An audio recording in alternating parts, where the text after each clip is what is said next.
And now, you're tuned into RBLR, the home of Tampa Bay's Reveler Sports. This is the RBLR Rays podcast. I'm your host, Zach Dobb, along with my co-host, Pat Davenport. Pat, you staying warm? It's cold where I am. It's like super cold. It's gotten a little warmer.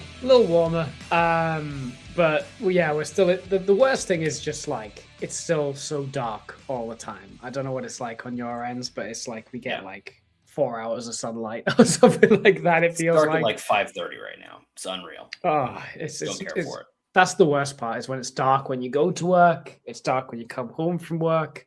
That's the thing that's killing me right now. It's been windy. That's what it's been where we have. It's been windy. It's like Chicago. That's the windy city, I think. Yeah, it is. It's been windy. It's been icy. We've had ice storms around me for the last 2 weeks. I was knocking out power last week, which is why I was on the IR because my power was on the IR last week with the ice storms. And we got snow again this week, which is uncharacteristic to get snow twice in back-to-back weeks. So battling the elements a little bit over here to bring you a show, all y'all out there, and we appreciate all of y'all joining us in the middle of the off season, in the middle of the winter. We're glad you're all here talking Rays baseball with us. If this is your first show, you join us for the first time, we appreciate you hopping along with us. If you are returning, do us a huge favor. Thank you for returning, and do us a huge favor and drop us a subscribe and a follow if you've been enjoying the show and you are not already. Always double check on that. Sometimes you think you're subscribed because it gets recommended to you and you're not actually subscribed. Go check on that. Helps us out a bunch. And we've got a good amount to talk about. Not a whole bunch of news necessarily to discuss, but there is some news and news that I do think is going to affect this regular season version of the Rays. The biggest being non-roster invites to spring training. And the list is kind of star-studded when it comes to the Rays prospects. Yeah, 100%. There's a lot of names that have been given non-roster invites. But I think the names that many will be very familiar with that know anything about the Rays farm system. Names like Trey Morgan. We all know him. Anyone that's listened to an episode of this show before knows about Trey Morgan. We have got Xavier Isaac there too, which is great to see because he's been out for a good while, battling some tough stuff off the field. We have got Braden Taylor, who is a highly regarded infield prospect as well. Ty Johnson, the guy that's going to save the Isaac Paredes trade. But I think maybe the most exciting one is Brody Hopkins.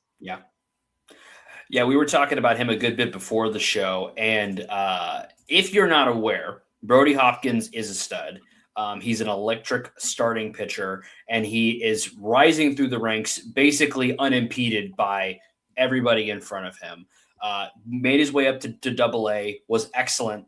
Now has a good chance to start the year in Triple-A, and we all know with the Rays pitching staff, if you are in Triple-A, you are fair game to be called up throughout the season. And so not something we expect to see early on in the year, but with the multitude of high octane and impressive arms the Rays have in their system, the fact that Brody Hopkins stands out amongst all those just speaks to the kind of guy that he is and what we expect from him when he's ready fully, which may not be this season. We may see a little bit of him, but it'll be a great preview for what I think we expect to be a guy that is competing for a rotation spot in 2027.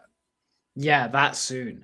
And for anyone that doesn't know, Brody Hopkins, right-handed starter that came along as one of the two kind of big deal prospects in the Randy Arozarena trade. Mm-hmm. And yeah, he's a big boy, 6'4", 200 pounds, has a big fastball, a big slider, but honestly, like all of his pitches are pretty good. His command is okay. That's the one thing that you could look at is that sometimes you can lose the command a little bit, but he had a really good season last year at Double-A. Still walked 60 guys in 116 innings pitched. So it's whether or not he can just like straighten out that a little bit is the one that he's still got left to do. But he could do that at Triple-A theoretically at some point this season because he still had an overall good year. really exciting prospect. And yeah, he's the next. I don't want to overhype him because pitching is volatile and it can go wrong so quickly. But he is the kind of next in the lineage of like top pitching prospects that come down the factory. Like the Blake Snells, the Shane McClanahans, Taj Bradley was once that. Shane Baz was once that. Shane Baz. So like, this is the next guy that could be a really big deal for the Rays and their rotation. And to get a preview of him in spring, even if it's just for the first couple of weeks, while like the main starters are only pitching an inning or something, in those first couple of spring training games, even if he's just in for those, it'll be really good to see his stuff kind of in person.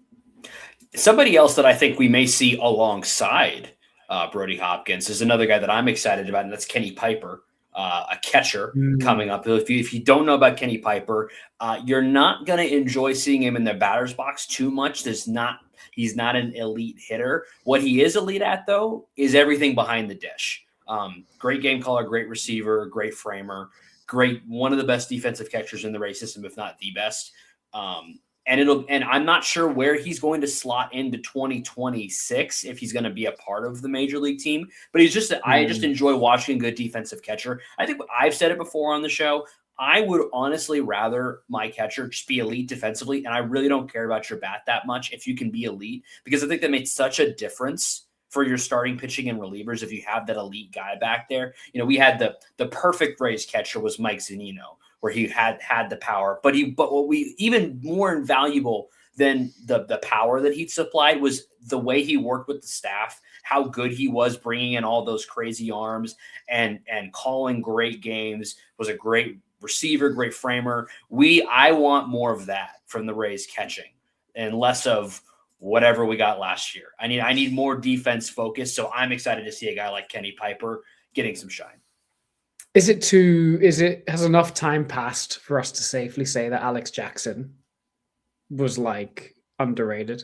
Yes. I think we said that when he was here, like we acknowledged he's bad when he gets in the batter's box. He is bad, but he is objectively very good behind the plate. And it depends on what you value from your catcher. And this is my hottest take. Most catchers just are very mediocre to below average offensively. Would you rather have those like 20 extra points in WRC plus to get them to an 80 as opposed to like a 60 or a 40, even really bad, but they're playing really great defense? And then, instead of that, you're getting somebody hitting an 80 WRC plus who's providing below average defense at your most valuable defensive position. I will take a guy who is like basically useless at the plate. Maybe he's really good at walking. That's what maybe that would be good if he could do that. But if he can be an elite defensive force behind the plate, I really don't care what he does at the plate. Yeah, and I agree with that. The key thing is that when Alex Jackson and like stuff like that happened with the Rays, the rest of the lineup weren't hitting either. Correct. I think when your rest of your lineup is fine, you can afford to kind of not care about hitting from the catcher position. But when your lineup is struggling, you're going to be looking for anywhere that can provide. Right. And so that, I think, was the main cause of the problem. I think if in the 2024 team, if the rest of the lineup was performing well, like if Randy performed like he was supposed to, and basically everyone other than Isaac performed like they were supposed to. Yandy was struggling. Bila was hurt and on and off the field. Josh then I don't think we would have absolutely tolerated Alex Jackson. Because 100%. Nope. I think the Taylor Walls hate has got, because you've just like low-key advocated for Taylor Walls through everything that you said. And we didn't mind Taylor Walls like in the 2023 team, right? Yeah. When correct. Like even when he had to come in replacement after Wanda went down. Well, went down. There's no way to put that. But anyway, went somewhere else. Like we didn't mind Walls because the rest of the lineup was banging. Yeah. So again, it's all about like, if you are going to have defense first positions, the best teams should prioritize defense and catch your shortstop and center field. But you need the rest of your guys to pick up the slack hitting wise to have a good roster, I think. Yeah, I would say my caveat a little bit for now. Taylor Walls is a decent example of this because at least he walks and he's pretty good to very good maybe on the base paths when he does get on base. But I mean, like if I'm building a team, right? I'm doing what I said. I've got an elite defensive catcher. Don't care about his bat. So then I need really good hitting from, like you just said, from everywhere else, which is what like we had in 2023. I think from my shortstop, I would rather a guy who is swinging for the fences and hitting a couple home runs here or there than a guy who is like Taylor Walls personally, which is why I'm such a big fan of Carson Williams, because I think that may be what we get. We may like hit the floor for him, I think, is like a worse Willy Adames. Like, okay. That profile where Willy Adames. He's gonna play. Yeah, he's gonna play good there it is. He's gonna play great defense, and then he's going to hit a home run every once in a while. That's kind of the worst version of him. And then like the good version of him, I think, is more like everywhere else Willy Adames, where he not only is he playing really good defense, but he's also providing consistent power and a little bit of on base here and there. So that's that's the archetype that I like for that position. And Walls is fine at what he does. We don't need to relitigate Taylor Walls for the 30th time, but I think that's all down to team composition. And it's clear that that's the way the Rays compose their teams, which is why last year was so strange. It was felt like, and I think that's why, when I was frustrated at the end of last year. And part of that is it felt like the Rays did some things that got away from what had made them successful. And one of those things was relying on catcher defense. And instead they tried to get some offense there. And it didn't, I mean, it would have been fine, I guess, if it had worked, but it super didn't work. And then it was accentuated the fact that we went and did something that was out of our wheelhouse. Yeah, I mean, it's no secret that when we were running Alex Jackson and Logan Driscoll, we had our best performances from Shane Bars and Taj Bradley. Correct. And then we move away from guys that are particularly good defenders at catcher like Danny Jansen, and suddenly they get way worse. I think, is it entirely the catching? I don't think so. But it definitely doesn't help when you're not getting those calls on the borders and getting a good game called for you as well. Right. I had that whole graphic earlier in the offseason about the difference between Edwin Uceda when he was being caught by Jansen and oh my word, it's escaping me who else was catching. Rortvedt, and then when he was caught by everybody else, and the difference there. And you're 100% right. It's not everything, but when you've got guys that are trying to, live on the margins, that's where that hurts you. And so 100%. I hope that guys like Kenny Piper being spotlighted is going to move us back where I think we as the Rays have had the most success. Yeah. The only other one I think we should talk about have an extended conversation about is Trey Morgan, because he's such an interesting case at the moment, because he is is described as a first baseman that plays like just elite game-changing defensive first base. Like we're talking when Matt Olson first came up and he was like clearing gold gloves all over the shop. Genuine, you'll be the best fielder at first base the moment he slots into the position. Right. But right now he's kind of blocked at first base because you've got Diaz and Aranda ahead of him. And Aranda and Diaz are both like elite bats. And while Trey Morgan projects as a good bat, particularly with his hit tool, with kind of subpar power, it makes you wonder, where do you reckon the Rays might try Trey Morgan throughout spring training? Because I know he had a few reps in corner outfield, but it sometimes feels like that it's a waste of such a guy who's like literally elite at defending a particular position to play him somewhere else. Do you think the plan might just be to ride Yandy out for one more year, move Aranda to DH, and then when Trey Morgan's ready for the majors, that's the plan? It would seem that that's the idea. He was good last year in AAA. He did not light it up the way he had lit up the other like levels of the minors. He still hit to a 119 WRC plus, which is way less than he was averaging, like 165 WRC plus the previous years.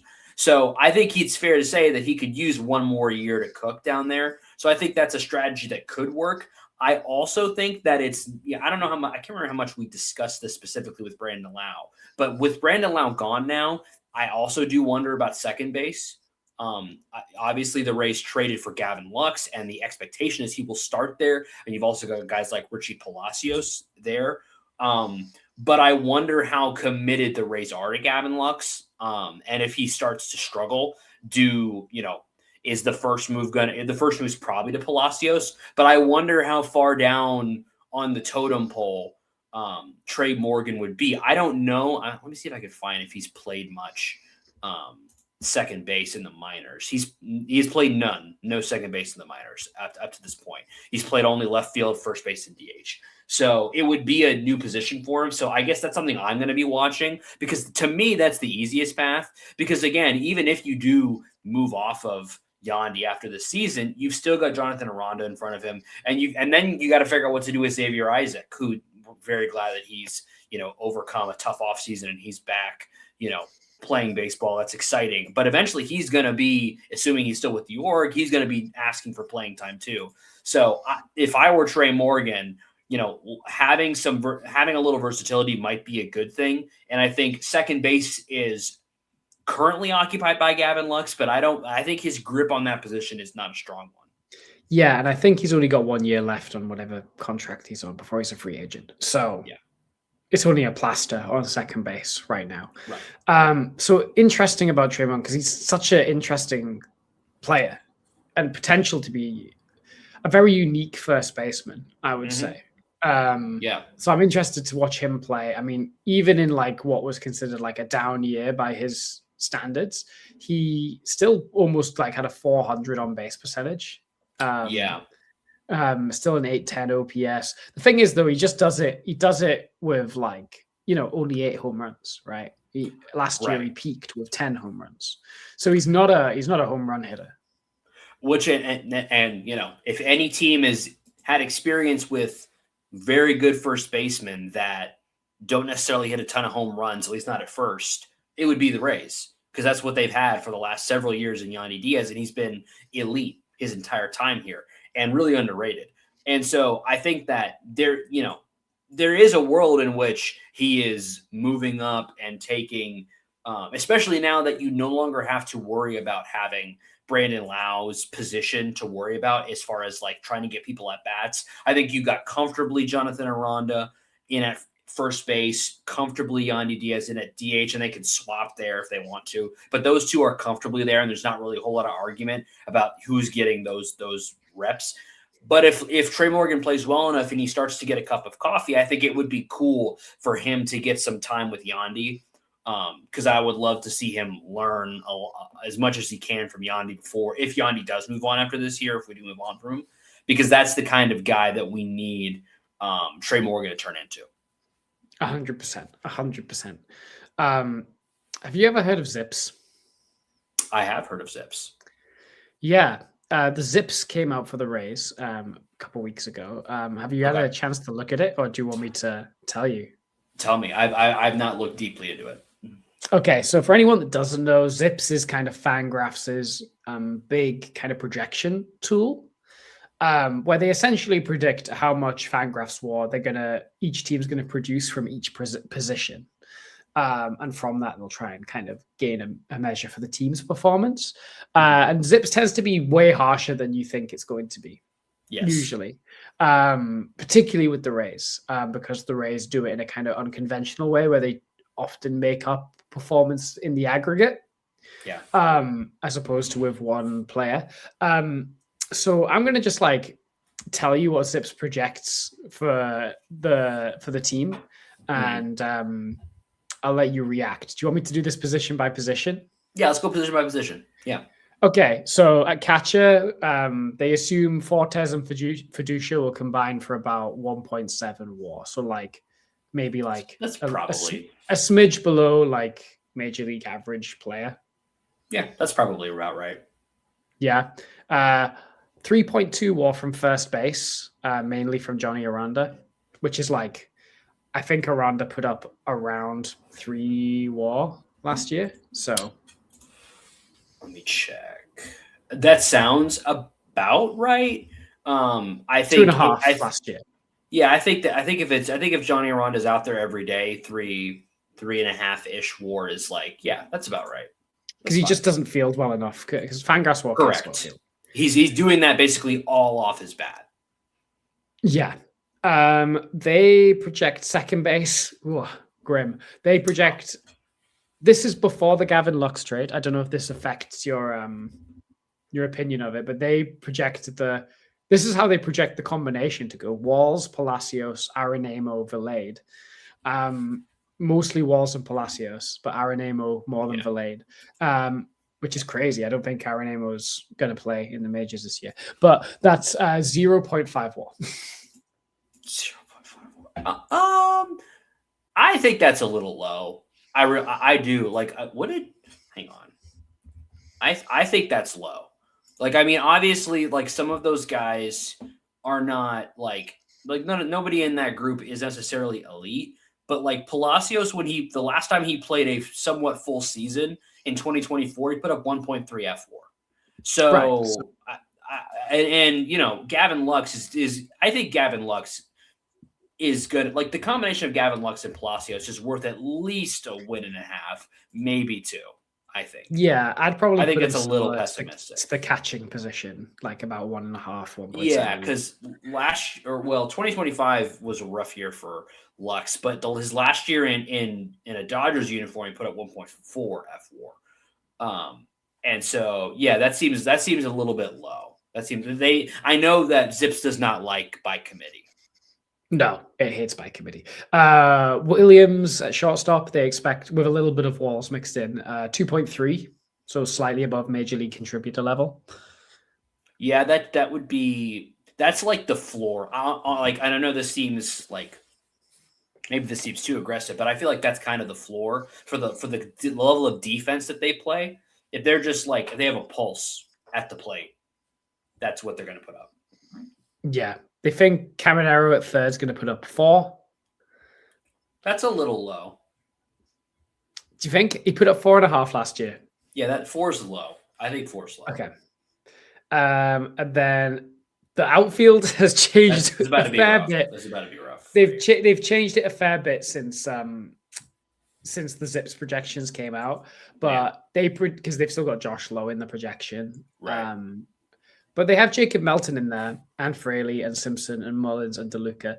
And I'll just tell you from the outfield group, if I just combine the 3 positions, they reckon it's about 4.6 WAR from the entire outfield combined, which averages about like what 1.7.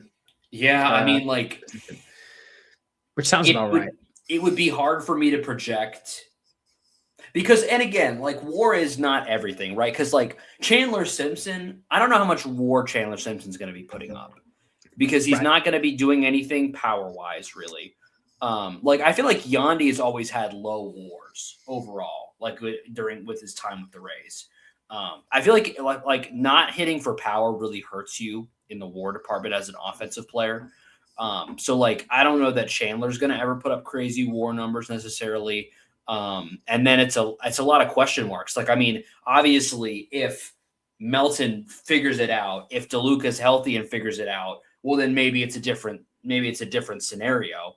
But it's hard to project. Like we're just projecting and guessing and trying to project based off of previous performance. It's hard to go too much higher than that. Yeah.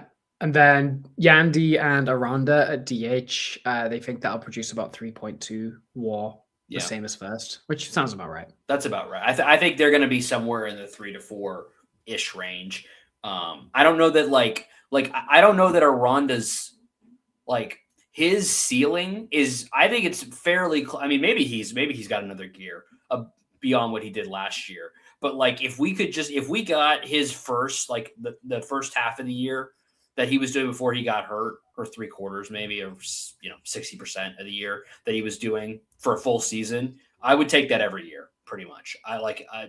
He was outstanding. I don't think he necessarily has another gear, but what that is going to average out to is around 3 WAR, maybe a little more.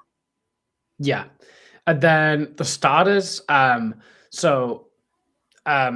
they really like Rasmussen and McClanahan. They both have them above 3 WAR. I'm a bit nervous about McClanahan putting up 3 WAR just because that means it would require him pitching innings, and I would be surprised if he goes over 110 innings. I feel like whenever we see projections of guys coming off of injuries, pretty consistently the numbers of innings pitched or even innings played for guys that are not pitchers are always like as if they're fully healthy, which is almost never the case. I think that the 145-ish and below inning total is what they're I would be shocked if he pitches more than like 145 innings. I would be stunned. I'd be shocked if he pitched more than 120. Yeah. I mean, that's possible. I think it'll depend on how well I think it'll be interesting to see how as they're checking in with him physically, like a little bit past the All-Star break, be interesting to see how he's holding up. I could see him having a good start to the year. It'll be interesting to see because he's always had good starts. So it'll be interesting to see how he does, post All-Star break. If as he has sometimes faded a little bit, could that even be even more so with the injury?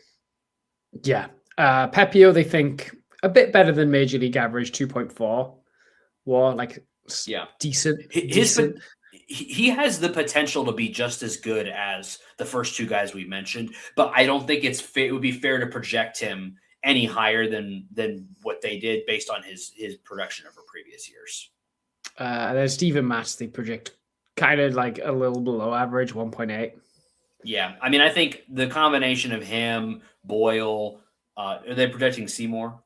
Yeah, so they put, if you want to, so Boyle they put for 1.1, Seymour 0.9. Okay. Interesting. Yeah, they like Boyle better than Seymour, but that's because Boyle strikes out more guys, which sometimes helps you fit. Yeah, and I think that right now Seymour is a better major league pitcher than Boyle is at this very moment. So they reckon from like the 5 slot, like Boyle and Seymour would put up like 2. But they also are putting Yoendris Gomez, if you remember we acquired him. Yes. They're putting him in that mix for half a WAR as well. Interesting. Just for innings. And then the bullpen, they kind of just lump them into one big thing and they think about 3 WAR from the bullpen combined. That feels a little low. It feels a little low to me. That feels a little low. I mean, I think you've got 3 really good relievers and you say to Jackson Clevenger. And then a bunch of other guys who are all good. Like how many? And Brian Baker really started to put it together towards the end of the year. Yeah. And then like Mason Englert put up 0.6 FWAR in 45 innings. So I think that, and I mean, he's going to be he's like a 5th or 4th or, hopefully not the 4th inning, but like 5th or 6th or 7th inning guy. He's not like your top guy. And he's putting up some numbers there. So in this equation, they factored in Uceda, Jax, Clevenger, Baker, Englert, Salsa, Wilson, Biggie, Kelly, Gomez, Schultens, Guerrero. Yeah, that's really low. That's really low. That's a good group. That's a good group of arms. But overall, they reckon that will translate to roughly a 500 season. I don't know how you feel about that. I mean, we're going to talk about this more as we get closer to the season starting, which is getting closer and closer, which is exciting. But I am not sure at this moment what is going to differentiate this year's team from last year's team. And that is kind of where I'm at. And honestly, I don't know that I'm going to like the 2 things that can change my mind and move, because I want to be positive. And the ceiling on this team is higher than maybe it was last year because of Carson Williams and because he's going to be playing major league innings. And if he figures it out and somebody in the outfield figures it out, it's a different ball. It's a different, if Johnny DeLuca is healthy and one of the other folks out there who's going to be playing in the outfield it can be like a 130 WRC plus type player, it's a whole different type of ball game we're talking about here, because that takes us basically back to 2023, right? That takes us back to that kind of production where we've got great infield and then one or two guys that are really good in the outfield, not great catching, but you know what? The rest of the guys are making up for it. That's the path to success for me. I think the Rays, where they have been the most successful, is good infield, good defensive catcher, elite center field defense, one guy who's providing some power in the outfield, and then another guy who is can play center, can be semi-elite defensively, and is okay with the bat. That's the Rays. That's how the Rays have built. And the one thing the Rays have done is they have really decided to like fill the deck of guys that could do that. Correct. They've just tried to kind of broaden their options. They're like, what are these guys? If we get 8 guys that are like maybe good, one of them's got to hit, right? Rule of averages. Yeah. And we're gonna see. We are going to see. So that's the Zips predictions, and it seems like they're pretty fair most of the way, apart from the bullpen. They hit the bullpen. Yeah, which is weird. I don't know why you would hate the Rays bullpen. It's good every year, no matter what. And I like things that are good every year, no matter what, which is why I like shop.rblersports.com, which is good all the time, every year, no matter what, because if you navigate over there, you're going to find the best merch inspired by all your favorite Tampa sports teams, Rowdies, Bucks, Lightning, Rays, and Sun. It's all there at shop.rblersports.com. Use promo code FLAPPY, FLAPPY, for 10% off your entire order there. Shop.rblersports.com. Good all the time. Good all the time. Every single time. I've never been let down by shop.rblersports.com. Before we go, I want to talk about things that were good for a year, kind of. And I want to like do a little positional battle between what is considered like the 2 most successful Rays teams of all time. Because we were having a little debate before the show, and I'd like you guys at home to weigh on this too. Whether you're in the live chat or you're watching after the fact, leave us comments, send us your takes. The 2008 Rays team against the 2020 Rays team. And we were gonna just like try and create like what was the overall better team, and the best way to do this is through positional battles, in my opinion. Yes. Okay. So I'm gonna list each position and who was like the main guy for each position, like the guy that played the most games there. And Zach is gonna have to decide. I guess we can debate together on this over who was better. Okay, so. And this is just those seasons, not their career, not like them as players overall. That year in particular. We were talking about what's the best Rays team of all time, and we said most people would gravitate towards the 2 teams that went to the World Series, which is 2008 and 2020. Correct. Okay, so we'll start with catcher, and the guy that, by the way, the 2020 season. It was only 60 games, so we got some pretty short samples. Okay, so 2008, we have Dioner Navarro, and weirdly, the guy that played the most games at catcher in the 2020 team was Michael Perez. Michael Perez, really? Yeah, he had 10 games more than Mike Zunino in at least the regular season. Huh. How about that? Well, I think this is probably one of the easiest ones we'll do on here. That's Navarro over Perez. Navarro's a Rays legend. And I mean, like he OPS plus 100 that season. Yeah. I mean, he's known as a deep guy. He had a really nice season in 2008. Yeah, he was an all-star. He was an all-star and everything. So I think that's an easy one. I mean, I've got my own beef with Dioner Navarro anyway, because he abandoned the team at a critical juncture. But that's by the by. First base. This is where I think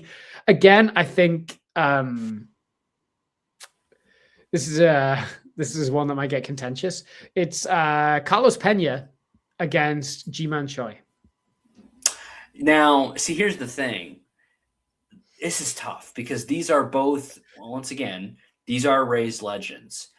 And I love G-Man Choi so much, but he is not as good as Carlos Pena. And it's unfortunate because I love G-Man Choi, but Carlos Pena put up 5 WAR that year. I love G-Man Choi, but he is not Carlos Pena. No, he is not. I mean, Pena finished top 10 in MVP voting that year. What a Gold Glove. He was very good that year. Yeah, I feel like 07 to like 2010, Carlos Pena was very good. Yes. So yeah, we're giving that one to Carlos Pena. So far it's 2-0 in 2008. 2-0 to the 08 team. Okay, second base. This is where they might be able to pull it back but this is like cult hero Akinori Iwamura against Brandon Lau. Yeah, and Aki is fantastic. I've got a bobblehead of him somewhere that I got a couple of years ago going to a game of him with the ball in his hand, putting it in his back pocket. And he Rays legend. Brandon Lau put up almost the same amount of WAR as him in like 100 less games, pretty much. Yeah. I Brandon Lau again, top 10 MVP finish. I think he came 8th in MVP voting that year. He was phenomenal. It's the same thing as the G-Man Choi Carlos Pena debate. Yeah. Where it's like, Aki was a cult hero, was really fun, beloved by the fans, but like going up against an MVP candidate. Brandon Lau for sure. Brandon Lau. Yeah. So it's 2-1. Third base. We can't do this, man. This is brutal right here. It's Evan Longoria against Yandy. And it ends up being a similar conversation to the other, but it's not the same because Yandy was really, really good. This was not his best year though. Like if we were going to compare, unlocked himself yet. Yes, like this is not his best season. He was very good this year, but this was not his best year as a Ray. Whereas this is this isn't even Longo's best year as a Ray either. But his floor was so low when he was. And he did win Rookie of the Year. Rookie of the Year. I mean, this was the breakout. This was the beginning, and like it's hard to. I mean, think about how good he was as a rookie. Think about the impact he had in the playoffs and in critical games as a rookie. I mean, it's tough for Yandy, but Longo, one of the great. I mean, even though like his numbers and his like WAR is not like doesn't scream greatest single season Rays performance ever. When you factor in that he was a rookie, it just puts a whole it just puts a whole spin on it. And it's a shame to me that Junior did not get a chance to play in the postseason because if he did, it would have been a great comparison of these two seasons from these two elite third basemen. But as it stands, Longo, I mean, what a year for him. Yeah, what a year. I mean, like run Rookie of the Year, just missed out of the top 10 in MVP. All-Star. Like you can't like if this was like 2023 Yandy, like we'd have a real conversation. We have a real one. It would be a good conversation.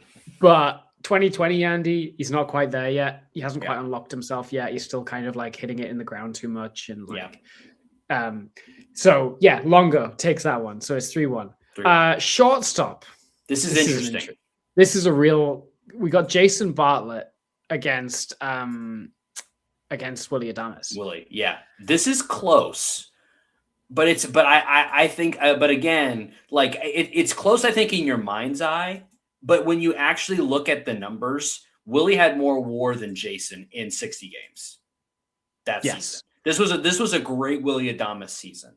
He hit 8 home runs in only 60 games. Was OPSing at 128 as opposed to, or OPS plusing at 128 as opposed to Jason, who was down in the 84s. Or no, I'm reading this. Weirdly though, but Bartlett got MVP votes. He was in the top 20 in MVP that year. Yeah, which I'm not sure. I don't know how that happened. I'm not sure I understand where that came from. Because I mean, he was I don't think he was like a world beater defensively that season. He must have been. He didn't win Gold Glove. So no, he didn't win a Gold Glove. So I don't know how that. He didn't hit. How did he get? Who was voting for Jason Bartlett? Like, no offense to Jason Bartlett, what was happening there? Topkin got in there somehow. He just really likes Jason Bartlett. Bartlett hit 1 home run, man. Yeah, he hit 1 home run, 37 RBIs. I think we gotta. I think that's a question for the inevitable Topper interview. I don't know if he had an MVP vote in 2008 or not, but I think it's a question worth asking. But I'm just going to quickly dig into this. He got how did this work? He got 6 points. So he did get 2% of the vote. 2%. But I can't find from who at this point. He did beat out the likes of Ichiro that year. That's okay. Crazy. That's crazy. Okay, now then. I'm gonna Willie Adames wins that. So it's 3-2. It's quite kind of close. Yeah. Now, left field. I'm gonna call an audible here. Okay. Because technically, Austin Meadows played the most games in left field. But I'm gonna to make this more interesting, Randy Arozarena. Yeah. And I think you could put Austin at DH instead of Yoshi, maybe. Or in right field. Or in right field. And you could put Hunter, which that's probably gonna be an auto loss. Probably. Yeah, because Yoshi actually played more games than Hunter Renfroe. So yeah. So this is then becomes very difficult. So Carl Crawford versus Randy Arozarena. This is so difficult because if you look at Randy in the season, right, puts up 0.9 WAR. This is baseball reference WAR, by the way, to Carl's 2.5. So extrapolated out over a full season, that's like really close. That's like almost identical from a WAR perspective. And, I think that Randy's maybe hitting a couple of more home runs. I also think that, man. This wasn't Crawford's best year. This also, again, this is not Crawford's best year either. But Randy had the greatest, of course, he was caught out by a short sample in the regular season. But had one of the greatest playoff runs in not just Rays history, but baseball history. It's hard to not give it to Randy here. I think that, obviously, this is not these players in their full Rays tenure or anything. This is just this season. Yeah. That's one of this is probably the closest one we've had so far, I think. But I think would give it to Randy. If it would have been interesting to see how they I think Randy was on track to have a similar season to Crawford in terms of just sheer numbers. But then the postseason happened, and I think that was the edge for me. Well, and I also would point out Randy in a very small sample size hit to a 182 OPS plus in a very small sample size, but was crushing the ball. And he also hit 7 home runs to Crawford's 8 over the whole season. And which again, home runs are not necessarily everything. I think if we caught Crawford on another year, he might have taken it, but not this year. Yes, and I mean, Randy one-dotted in OPS for a very short sample size. So he hit 10 home runs in a postseason as well, which is just come on, because we have to talk about the postseason with these teams as well, because Crawford did have a good playoffs, mind you. He did. Speaking of people that had a good postseason, I want to talk about center field. Kevin Kiermaier, but do you know who had a great postseason? BJ Upton. This is so tough for me because I love KK, even though he kind of betrayed us a little bit. I love KK, but I think this is one where this BJ Upton's best season. It's got to be up there. It's got to be up there, right? He was awesome this year. Hit to a 108 OPS plus with elite defense. I think he does more power wise later, but as a speedy defense center 44 fielder. Stolen bases. Yeah. 44. Yeah. KK only stole 8 in his part of the season. BJ Upton eventually gets to a 30 home run season, but sorry, I completely lied. His best was 28, but close enough. Close. So he hadn't unlocked himself power wise yet, because he was still very young, but he went off in the postseason for what it's worth. BJ Upton, he hit 7 home runs in the postseason, 16 ribbies, 985 OPS. with good defense and speed as well. So I think he might take this one. Now, this was also interesting other part of this conversation. KK puts up 1.9 WAR in only 49 games, mostly because he was kind of at the height of his powers. I don't know how he didn't get a Gold Glove, but he was at the height of his powers defensively at this point in his career.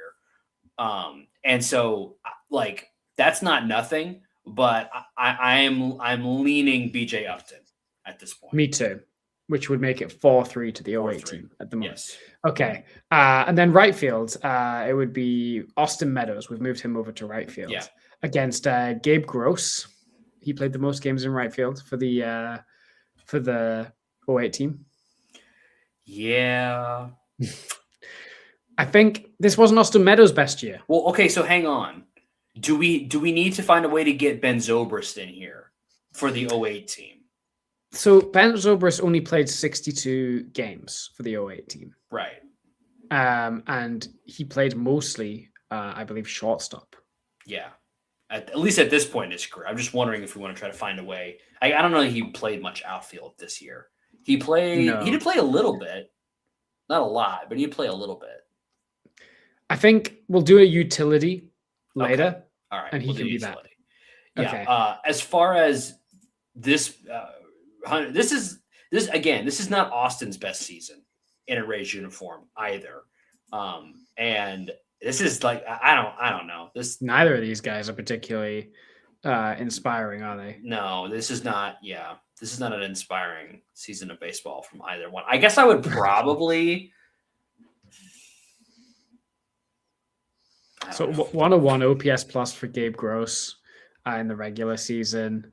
Austin Meadows put up a 87, so maybe he gets it for being average. Gabe Gross. Yeah, I think probably I give it to Gabe Gross. I also feel like maybe I'm misremembering this, that Austin was not amazing in the postseason. No, I don't remember him showing up. I don't remember Gabe Gross showing up either, but I could be misremembering that. Yeah, neither of these guys did. This is the battle of mid right here, unfortunately. Yeah, I think we give it Gabe Gross just for being slightly more Gross. competent, which makes it 5-3. Makes it 5-3. Okay, DH. Both these teams were notorious for lacking a good DH. I like Cliff Floyd. What about Willie Ibar, man? Willie Ibar. Willie Ibar played a lot of DH as well. He did. And for the Rays, it was Yoshi Suzuki, who sucked. Could we give it to Mike Brasso? No. Or are we gonna give Brasso utility? I think Brosso's going to have to be up for him, and Joey Wendell will have to battle for utility. Yeah, because those are honestly, like, when you go to like the guys that, and part of the reason why this team was so good is because we had our bench was good. We had some guys who could come off the bench, and this LA team was similar. You had Hinsk and Ibar as well as Zobrist that could come off the bench and provide Johnny some value. Gomes. Johnny Gomes was quite Connie bad. Jones. He had a bunch of home runs, but that was about it. Yeah. I think because Yoshi was so bad, I think we have to give it to Cliff Floyd. Yeah, I like Cliff Floyd. Did you know that Cliff Floyd was the only Ray to play for both the Rays and the Expos? Or one of the only. I did not know that. I was curious when the Rays were potentially going to go to Montreal a couple of years back. I was curious if any had played for both. And Cliff Floyd is one of the most notable to have played for both. Well, it's 5-3 now to the 08 team. We'll do utility, rotation, and bullpen as our final three. Sounds good. So 2020, if you want to win, you've got to win all three of these. Yes. So utility, Ben Zobrist, I guess, is your utility for the 08 Rays, but he wasn't at the height of his powers yet. Right. Whereas this was the height of Mike Brasso's powers, I think. I think this was Joey Wendell. Would you rather put Mike Brasso or would you rather put Joey Wendell forward here? Maybe I love Joey Wendell. This was yeah.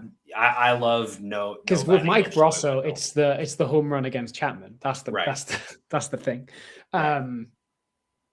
Joey Wendell or Mike Brasso. I think honestly, I would probably take either of them over age Yeah. 27, very young Ben Zobrist in 2008. Because not frankly, Ben Zobrist. both of these guys we just talked about put up more WAR than Zobrist did in a couple fewer games. He only played 62 games, Zobrist did, so it wasn't quite as big of a difference, but still they both put up more WAR, and I think I'd rather have either of those guys. We'll give it than Brasso Zobrist. just for the home run for bonus. Yeah, we'll points give it to for Brasso. Brasso. But shout out Joey Wendell. 5-4 now to the 08 team. Okay, now this is where it's going to get difficult. We're going to talk about the rotations of these teams. Both teams had great rotations. So for the 08 team, they ran out a rotation of James Shields, Andy Sonnenstein, Matt Garza, Edwin Jackson, Scott Kazmir. So this is and Matt Garza and James Shields both put up very good, and Scott Kazmir all put up very good years. They put up, Andy Sonnenstein was kind of league average. Edwin Jackson was kind of league average. But Shields and James and Garza and Kazmir all kind of shoved. Kazmir was an all-star. And then the 2020 team had Tyler Glasnow, Ryan Yarbrough, Blake Snell, Charlie Morton, Josh Fleming. This this rotation for the Rays in this postseason, this was a really good rotation in 2020. I mean, like both Glasnow of these was teams, okay, but Snell shoved. Yarbrough had a good season, and Fleming actually had a good season. Morton, this was probably his weakest season as a Ray.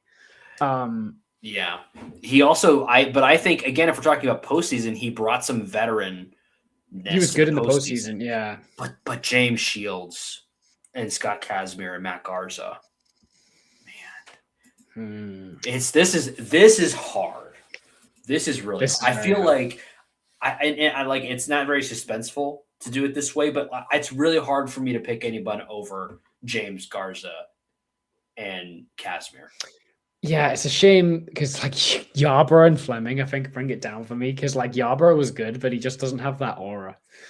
Well, I actually think like it. I think honestly, if Tyler was pitching at the height of his powers, or at least closer, then I think you could make a case because I actually really liked both Yarborough's and Fleming's season. These were kind of they balanced out the rotation really nicely because you had high octane Tyler Glasnow, high octane Blake Snell, sort of kitchen sink creativity Charlie Morton, and then you've got low exit velo merchants Josh Fleming and Ryan Yarbrough. It was a really well-rounded pitching staff between all these guys. But both of those teams had hidden weapons that didn't quite come into the rotation yet, because this is where we saw David Price come in as a reliever, right? And the Rays debuted Shane McClanahan as a bullpen guy in that, right? Who was not very good. We're gonna let that go. But like James Shields and Matt Garza combined for 6 complete games that year. Yeah, but that's more of a testament to where the game was at. But it is. Man, they were so good. I'm a big James Shields guy, so yeah, I think the 08 team get it. I think that's match point to them. It is. But this is by far the closest. Like these are neck and neck, honestly. Yeah. These two. And we'll do the bullpen as well, because I actually think we might have not a pity vote, but like I think it will end up being 1 point in it, because the main relievers for the 08 team were Troy Percival as the closer, JP Howell, Dan Wheeler, Grant Balfour, and Trevor Miller. Howell and Balfour were both excellent. They were. Yes, Balfour was great. But Percival wasn't very good. Right. And shout to David Price. But he did great, especially in the postseason. Yeah. But you've got Nick Anderson, Pete Fairbanks, Ryan Thompson, Diego Castillo, Chaz Rowe. Like you had some really, really good relievers. Oliver Drake. Oliver Drake, Yanni Chirinos. And I think the strength of the 08 team was the length the starting pitching could give you.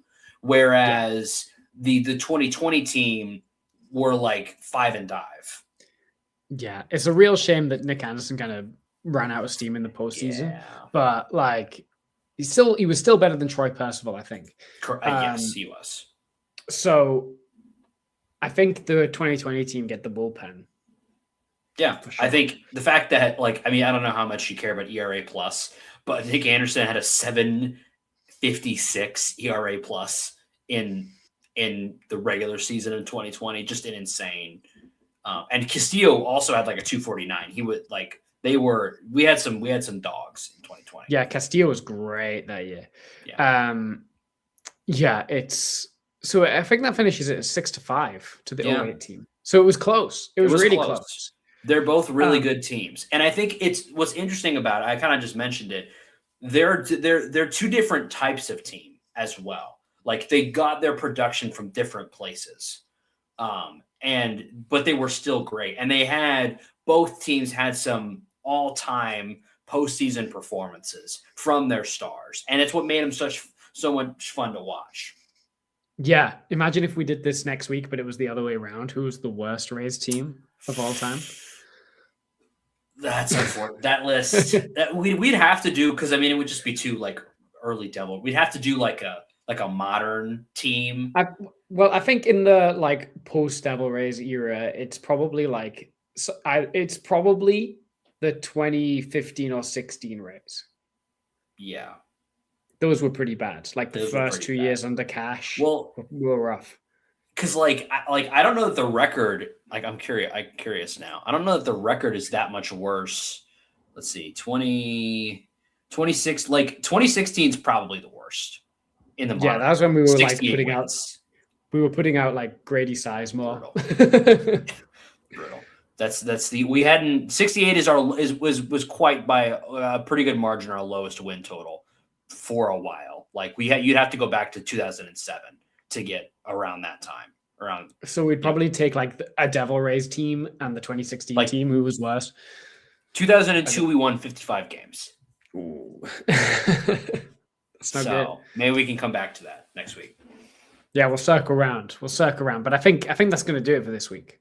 It is, and we hope you enjoyed it, and if you got some thought, we'd love to hear your thoughts. Break it down for us in the comments on social media. Let us know do you think that 2008 was just like clearly better, and we were foolish for even debating it, or do you think that 2020 is underrated, and they're as much as we appreciate that team for what they did, that the performances from those guys are worthy of being talked about at the same level as 2008, or maybe even above them. We'd love to hear from you guys. We're going to be here all off season, continuing to talk Rays baseball with you guys. It's getting closer and closer to the regular season. Pitchers and catchers report about a week and a half from today. So we're getting close to the end, folks. Baseball is coming back soon. And no matter what stage of the offseason we're going to be in, we're going to be here talking Rays baseball. And we appreciate all of you joining us to talk Rays baseball with us every single week. Because no matter if we're talking about great teams or terrible teams, it's always going to be Rays up. Rays up.